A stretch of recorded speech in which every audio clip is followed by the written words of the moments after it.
Welcome back to Zevo Talks. I'm Dr. Michelle Teo, the Clinical Director at Zevo Health and your host. Today I am joined by Dr. Pamela Lennon, who is a Senior Psychological Wellbeing Consultant with Zevo. She holds a doctorate in health psychology, and her work includes running wellbeing assessments to assess risk and resilience, and also conducting research around content moderation and intervention design. So welcome, Pam. Thanks, Michelle. Thanks for having me today.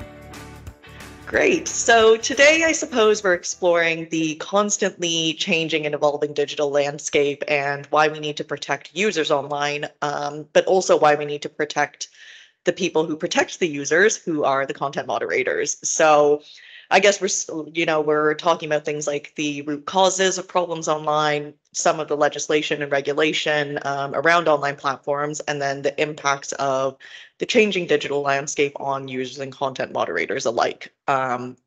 So maybe just first of all, maybe if you want to share with the audience, like why do we have this problem at all? Like, why do we need to protect people, to protect users, as well as those who moderate content?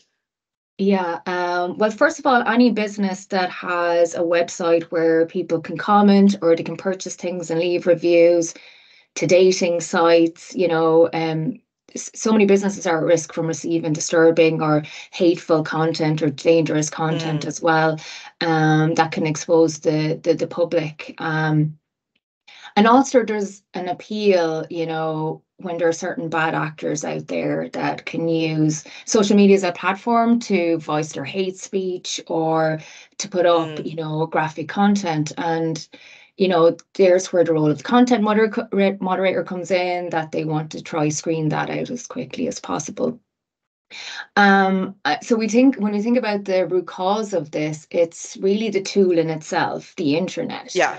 That attracts these bad actors that might have, have psychopathy or narcissism or sadism or even spitefulness, that, social media can be a powerful tool of mass impact and traumatization. So really there we're looking to protect, users of these platforms, as well as, figuring out how to protect content moderators who are constantly screening this material as well. So, more as time goes on, there's more and more content being uploaded year on year that, in fact, it's been found it's getting worse, the types of illegal or harmful content that is going up. So now more than ever, we kind of need to think about, protecting the public. And I think sorry.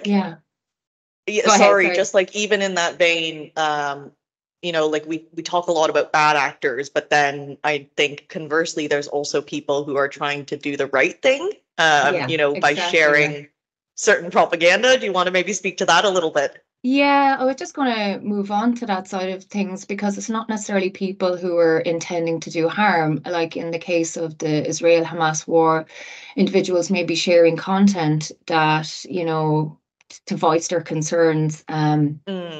However, to increase awareness of what's really going on. However, there's also a lot of propaganda, in terms of content, and also the impact on the public to witness such, concerning traumatic material that, how much power do individuals have? Individuals have different responses to that, like extreme anxiety or shame or guilt that they're not able to do something about that as well. However, the individuals posting this might see it more as a call to action and really have, a good intended purpose of that. You also see a lot online on threads where there's almost a bravado, going on, where people are boasting, like, I've seen this and this graphic content online and it doesn't affect me anymore. And it's almost a kind of boasting about the desensitization, but that's so concerning, we shouldn't be so desensitized to such, harmful graphic content.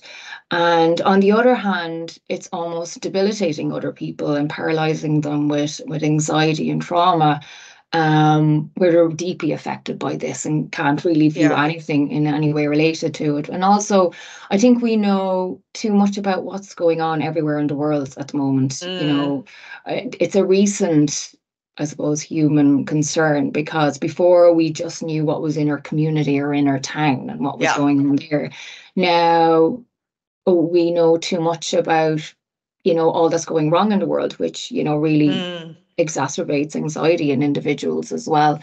And even I've noticed recently the influence of advertising on children, such yeah. as, children seeing videos and now they're all concerned about skincare that, someone 40 plus should really be more concerned with, and how the Yeah.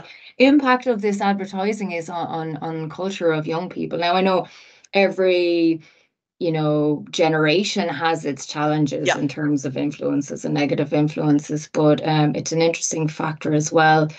How do we protect children from what Mm, they're being exposed to on platforms?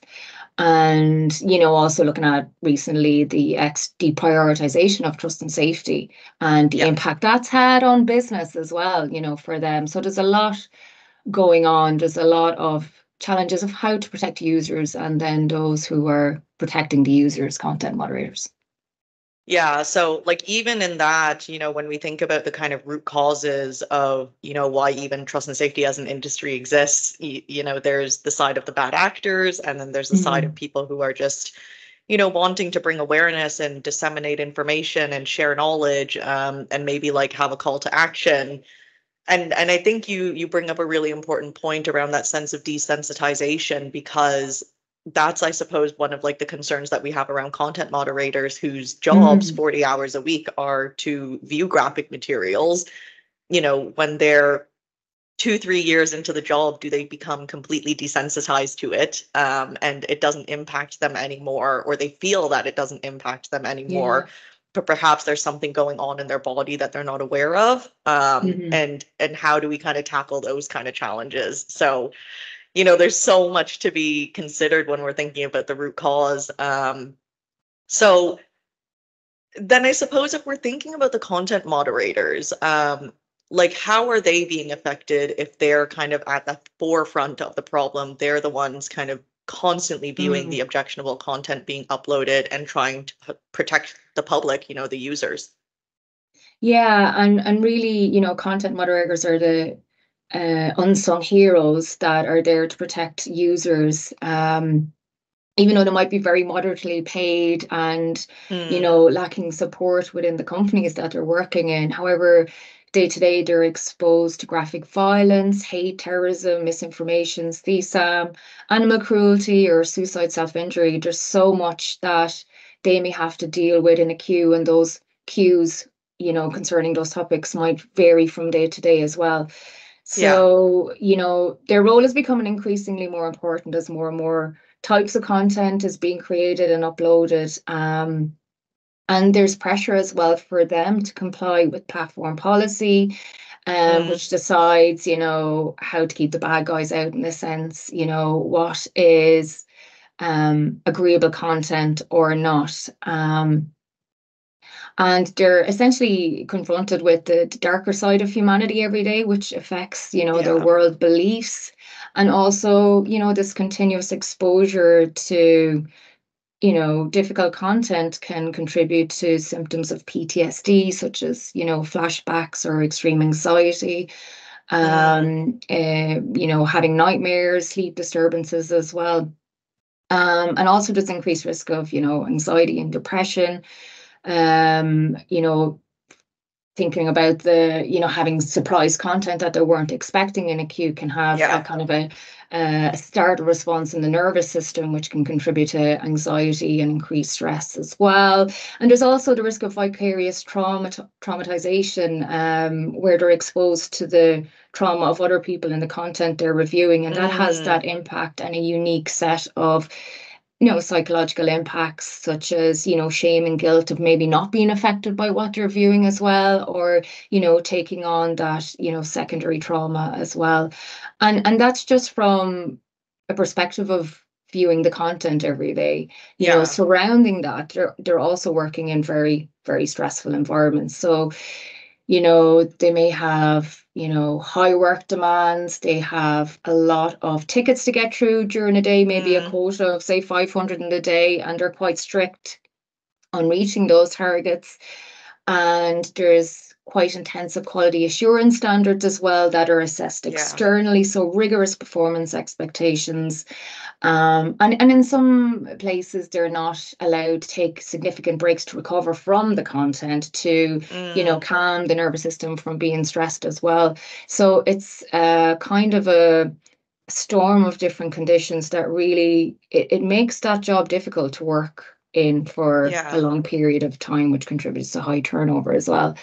So, from my experience of working with these teams, what I do see is a lot of psychological hardiness and a lot of hard Okay. working and persistence and commitment to really perform well and anxiety when they don't. However, you see the impact of Mm, high anxiety and cognitive overload from trying to use different tooling, to have yeah. tight deadlines, and then that feeling of guilt on themselves for not being able Mm, to strive in this challenging work environment as well. So they kind of tend to blame themselves for that. Whereas, there's a lot of external factors that impact their well-being, and a lot of ways organizations or these companies can help reduce the damage or, risk of VT by controlling stressors and psychosocial stressors in the workplace as well.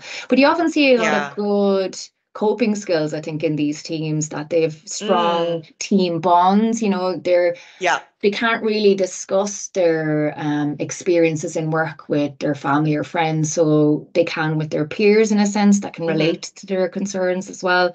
And they often have good senses of humor about it as well. It's a way Yeah. of kind of getting through it, and even dissociation is a way of surviving, particularly quite difficult content like CSAM. Mm, Of not really viewing the content as people are humans, is more compartmentalizing it into more tasks that they need to get done. And then yeah. using tooling such as grayscaling and blurring to kind of help reduce the psychological impact. But still AI and tooling are not there at a level Mm, that can really protect, the human front line as well. yeah. I mean, I think you bring up a lot of really good points in terms of like the various factors that can impact a content moderator. It's not just the exposure to content, which could Mm, potentially lead to like PTSD like symptoms or vicarious traumatization down the line, but it's everything external to that. It is your productivity targets. It is yeah.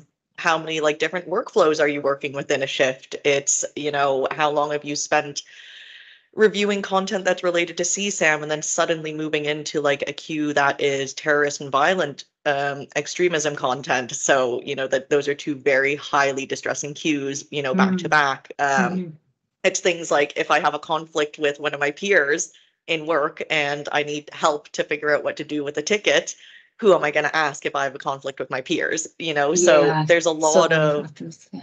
yeah, so many factors. And I think there's an interesting kind of trade-off in that sense of meaning and purpose for content moderators, Certainly. because they Yeah. are seen as unsung heroes or like guardians of the internet, keeping the protectors, the users safe from harm. But then there's this sort of converse or like contradictory almost feeling in that, because you want them to have a sense of meaning and purpose in what they do, but then Mhm. that can also drive up the pressure to make sure that they're working quickly and that they're getting everything off the internet that is really harmful to users. Yeah. Yeah, especially in the sense of, post-traumatic growth and post-traumatic Mm, resilience. Um, how content moderators can really navigate through these, daily pressures and stressors is really to look at the great work that they're doing and to understand the impact of this work on them and to self-care and to look yeah. after themselves. But how can they be exposed to this content yet still work at a worthy cause, and somehow understand this impact in relation to what they're doing, to navigate and boost their resilience in the face of constant demands as well. But there are other factors involved in that, especially if there are a lot of workplace factors that are really, Mm, putting too much pressure on them. It's not going to be conducive to processing this, yeah. traumatic content, as well as supporting their resilience as well over time. Yeah, absolutely. And there's a lot of recent kind of discussions around things like regulation and legislation for Mm, online mm. platforms, and they're very focused on the users, which is fair enough. There's tons of users every day on these online platforms. Our approach is holistic, providing services to the organization, the wider trust and safety team, and individual content moderators. From one-to-one digital and in-person therapy to crisis management and group interventions, we ensure every step of a moderator's career journey is supported. But Zevo's impact stretches beyond individual care. We provide comprehensive organizational solutions aligning with regulatory demands for compliance assurance, enhancing operational efficiency for performance optimization, and proactively supporting brand integrity. We want to ensure that content moderators across diverse industries, from social media platforms to streaming services to gaming, are flourishing. Discover our solutions today. Dive into our world of proactive wellbeing solutions. Visit zevohealth.com or click the link in this podcast description and join us in leading a new era of content moderator wellbeing. Do you feel like there's anything being done on a global level to help support content moderators?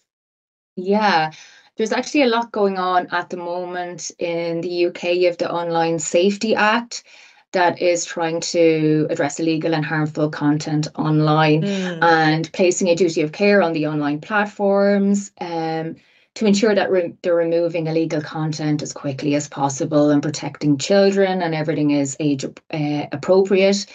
And mm, also trying to target false information as well. And then in the EU, there's the Digital Services Act, which is yeah. also calling for greater transparency. So the UK and then the EU are focusing on, having that influence over platforms and how they moderate content. However, in the Mm, US, there's currently a lot going on in the US government about how much control they want to have on the actual content that's moderated and really take control over what platforms are moderating. And then there's debates about, freedom of speech and, yeah. um, is that the correct way to tackle it? Because otherwise you have the government screening what goes up onto these platforms as well. So it's an interesting time at the moment, and a really positive thing to see that there's work being done to really go the extra mile to protect children as well and to protect Mm, vulnerable populations. However, from reviewing this, and new regulatory bodies, their focus is quite strongly on the users and their yeah. advocacy for platforms to really, become more strict in the algorithms they use, and the systems and processes that they use. Mm, However, I do question, how that's going to impact content moderators that are there yeah. already, under so much pressure to work in stressful environments and to quickly take down, if a terrorist act occurs and it's been shared all over the internet, to take that down so quickly. So, will that pressure be placed upon that individual, Mm, you know, or when really it should be at a leadership executive level where they need to really think about how they need to change their approach, their, policy, mm, how to carry out risk assessments for who might be exposed, by the content that they share as well. So it's really calling for an overhaul, but it really highlights the importance, to really focus and protect on content moderators. And at least, again, on the global scale, there was, the first global standard for managing psychosocial hazards, the ISO 45003, which is published in yes. 2021, which provides guidelines for companies to how they can assess psychological risk to employees and how to employ preventative and proactive strategies. As we've seen since COVID, that stress and psychosocial stressors in workplace really need high priority Mm, in psychological health and safety, because we look so much at, physical risks of harm in a work yeah. environment when there can be so much going on a psychological level. So particularly for content moderators where they are at high levels of psychological impact, this can really be used to help protect them and to, maximize efficiencies of working models and, looking Mm, at, okay, if we're changing their shift rotation all the time, how is that affecting them? Is there a better way we yeah. can schedule which cues they're on? And can we find out if they may have preferences for cues? How can Mm, we try accommodate for that? And highlighting the importance of taking regular breaks, or if I see content that's, shocking, that I can leave my desk without feeling that yeah. I don't need to be present. And often you see with companies, they're like, sure, take a break if you see anything, but then they're restricted in taking breaks. So there's a Mm, conflict there within what they're allowed to do. Um, yeah. I think like the concern that you raised there around a lot of the regulation when it comes to online platforms now, like with the Online Safety Act and with the DSA, that's probably, the thing that's been missing in these conversations is Absolutely, it's yeah. great for users. We definitely want to put additional guardrails in place to make sure that users aren't exposed to illegal and like harmful content.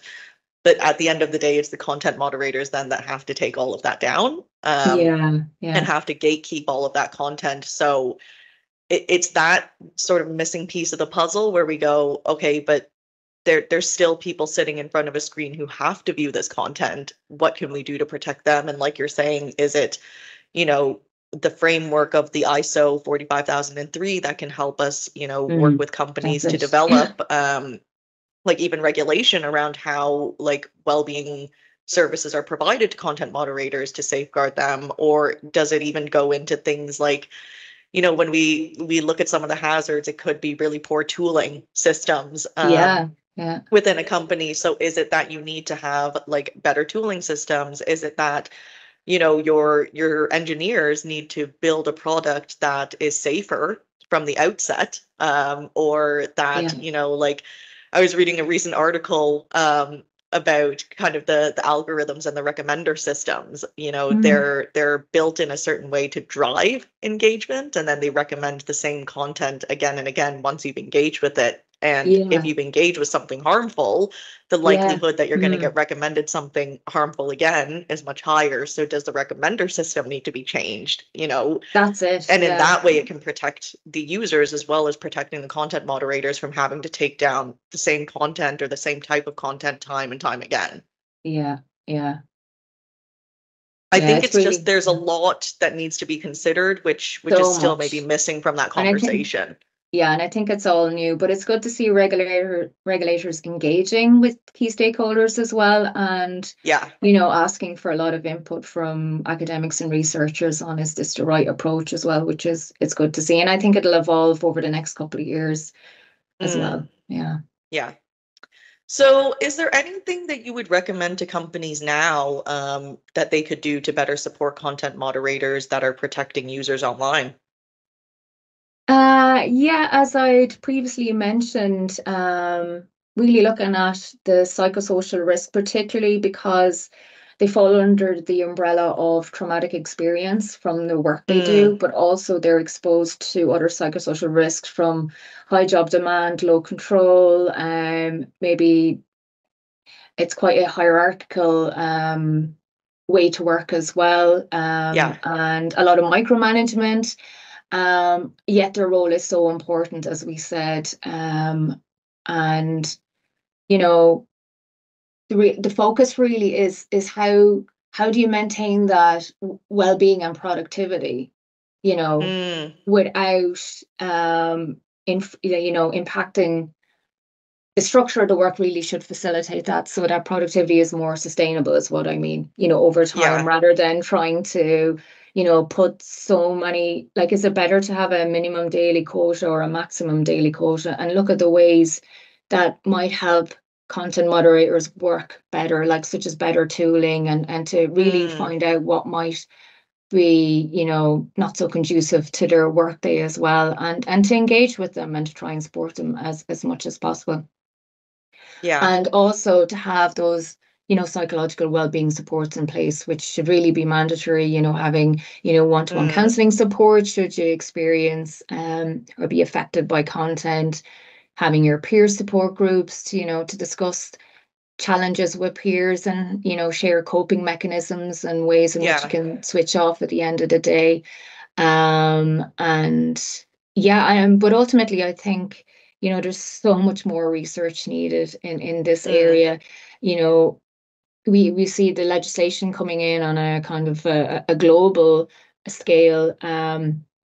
There's also, the focus on how to really develop post-traumatic growth and resilience in content moderators so that they can, stay working at that for a longer mm, period of time and not be as affected and be able to manage the psychological impacts. So, you're looking at exploring what kind of modalities might, for example, help alleviate anxiety from seeing surprise content, or how you can, support a content moderator who might have, past traumatic history and is being triggered by certain mm, types of content, or is looking at content from their own home country, and how do you yeah. support them in that case. So to get really granular on how to really support them as well. And of course, again, on the organizational side, to try and progress that structure, that workplace that is supportive for both management and, team leads and content moderators Yeah. and those who write policy as well.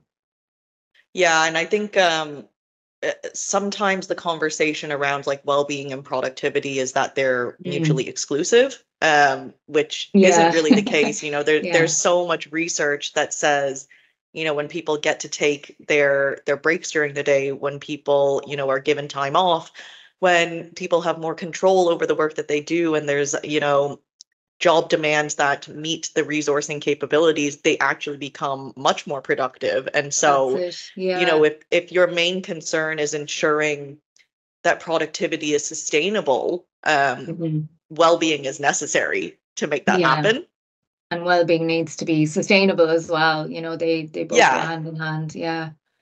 Yeah. Yeah. So I think, there's a lot even in our own customers that we see, there's a lot that they are doing. We're a well-being service provider for them. We're making recommendations to them, and they're taking those on board, which is incredible. But I think at a wider level, across trust and safety as a whole industry, there's probably more that could be done. Hmm. And I think a lot of it is, like you're saying, getting into the granular detail by doing more research about how content moderators are impacted, Hmm. the Yeah. new kind of interventions or like therapies that could be helpful and supportive to them in facilitating post-traumatic growth, helping people to really understand at that systemic level what the Yeah. hazards are and how to mitigate those risks. Yeah. And you're really looking at that individual level of the content moderator, the environment they work in, and the Mm, global stage as well, and what's going on there. So there's a lot to consider. yeah. Well, I think we've covered off a lot in this conversation today. So I Mm. really appreciate you taking the time, Pam. Is there any kind of last takeaway that you would give to people? I think what we're seeing now is a call for more transparency between different platforms and researchers and different bodies and regulatory Mm, bodies to all talk together and work together.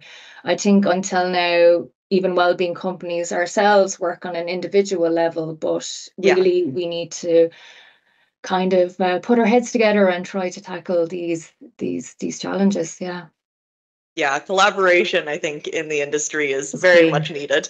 Yeah. Well, thank you very much to everyone who is listening. Thank you for giving us your time, and we look forward to having you back to listen to the next episode of Zemo Talks.